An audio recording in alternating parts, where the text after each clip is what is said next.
हमेशा याद रखना, समय इंसान को सफल नहीं बनाता है, बल्कि समय का सही इस्तेमाल इंसान को सफल बनाता है। तो डियर स्टूडेंट्स, जैसे कि हमारे एनसीईआरटी से टॉपिक वाइज न्यूमेरिकल चल रहे हैं और हम मोलैरिटी के न्यूमेरिकल्स को सोल्व कर रहे हैं, और जो आज हमारे पास न्यूमेरिकल है वो हमारी अभ्यास का 30वां क्वेश्चन है। हमें क्या दे रखा है? हमें दे रखा है कि बेंजोइक अम्ल का मेथेनॉल में 250 ml में 0.5 m विलयन बनाने के लिए आवश्यक मात्रा की गणना कीजिए। तो चलिए फिर सोल्व करते हैं अपना आज का ये न्यूमेरिकल्स। तो देखिए, अब हम न्यूमेरिकल्स को कैसे सोल्व करेंगे। बेटा, जो आपको आपके क्वेश्चंस में दे रखा है, आप सबसे पहले उन सभी वैल्यूज को लिख दीजिए। देखिए, हमें क्या दे रखा है कि भाई जो हमारा विलय है वो कौन है? बेंजोइक अम्ल है। बेंजोइक अम्ल, बेंजोइक एसिड, जिसका फॉर्मूला C6H5COOH होता है। जब हमने आपको रिएक्शन पढ़ाई थी तो बताया था कि आप चाहो तो ऐसे भी लिख सकते हो बेंजोइक एसिड को। बताइए, कराइए रिएक्शन, इस तरह से भी लिख सकते हो। तो ये कौन है? आपका बेंजोइक अम्ल है, जो कौन है? विलय है। इसका द्रव्यमान हमें बेटा नहीं दे रखा, ये हमें क्या करना है? ज्ञात करना है, कैलकुलेट करना है।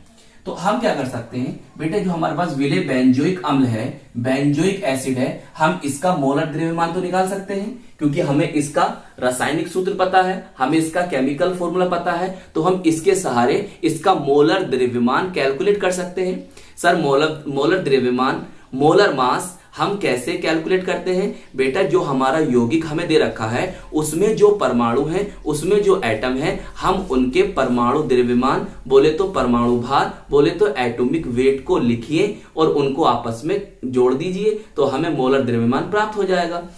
देखिए, इस तरह से भाई कार्बन का परमाणु भार कितना होता है? लगभग 12 होता है। 12 हो गया। और कितने परमाणु दे रखे हैं कार्बन के? 6 हैं, 6 कर देंगे। फिर आगे चलेंगे, हाइड्रोजन का 1 होता है और कितने परमाणु है? 5। इसी तरह से देखो, फिर एक कार्बन आ गया, फिर 12, फिर कौन आ गया? ऑक्सीजन, फिर कौन आ गया? ऑक्सीजन, फिर कौन आ गया? हाइड्रोजन। बताइए, समझ में आ रही बात? अब आप इन सबको जब कैलकुलेट करोगे तो बेटा आपका आंसर आएगा 122 ग्राम पर मोल, जो कि इसका क्या होगा? मोलर द्रव्यमान होगा। अच्छा, अब हम सवाल में आगे चलते हैं कि हमें विलयन की मोलरता भी दे रखी है जी। कितनी लिखी है बेटा? 0.15 m। इस m का मतलब क्या है? ये मोलरता ही तो है, तो हम लिख देंगे 0.15 m। m लिख दो या मोल पर लीटर लिख दो। भाई m के स्थान पर हम मोल पर लीटर भी लिख सकते हैं।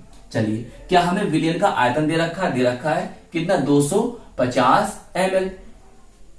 तो हमें चाहिए विलयन का आयतन लीटर में, तो हम लीटर में बनाने के लिए क्या करेंगे?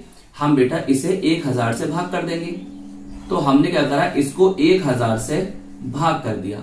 इससे देखो ये कट गया, 25 कम 25, 25 चौका 100। तो हमारा आ गया बेटा 1/4 L बोले तो लीटर। सही है, L बोले तो लीटर। अब देखिए, हम जानते हैं कि मोलैरिटी का फॉर्मूला क्या होता है। तो बस मोलैरिटी के फॉर्मूले को देखिए। क्या आपको सब वैल्यू पता हो गई हैं जो आपको कैलकुलेट करना है?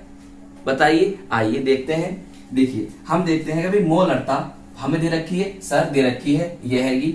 हमें बेंजोइक अम्ल जो कि हमारा विलय है उसका द्रव्यमान दे रखा है। अरे सर, वो तो हमें कैलकुलेट करना है। सही है। क्या हमें बेंजोइक अम्ल, बेंजोइक एसिड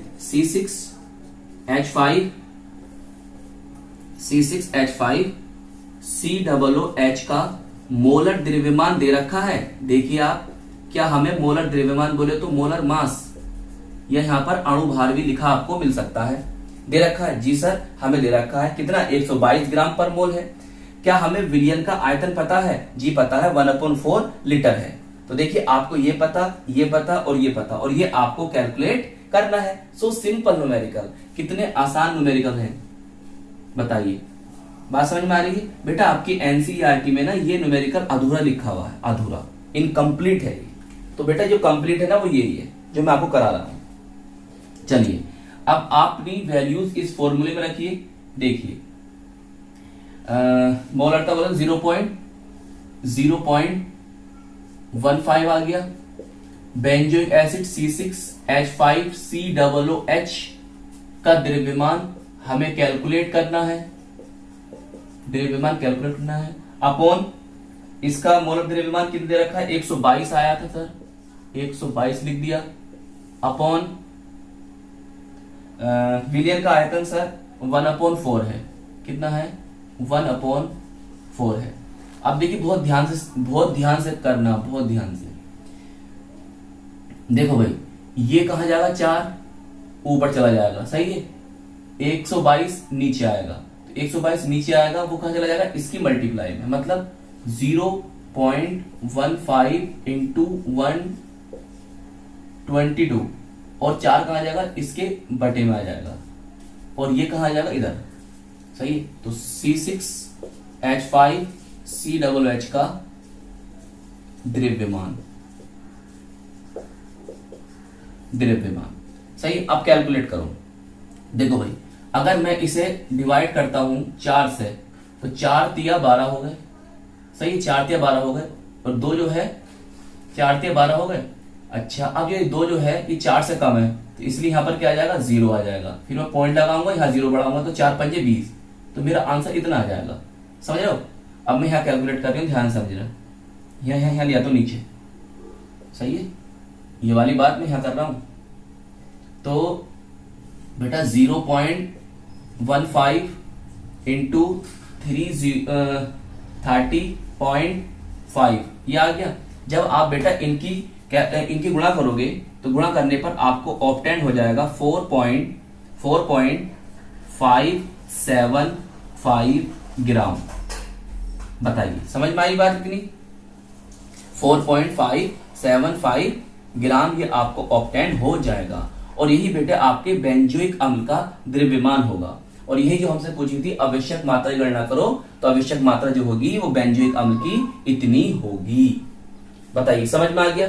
तो ये आपकी अभ्यास का 30वां सवाल था जो आज हमने सोल्व करा है, यहाँ पर सोल्व करा है। बताइए समझ में आया। तो आई होप ये न्यूमेरिकल्स आपको अच्छी तरह से समझ में आ गया होगा। तो हम मिलेंगे आपको इसकी नेक्स्ट वीडियो में।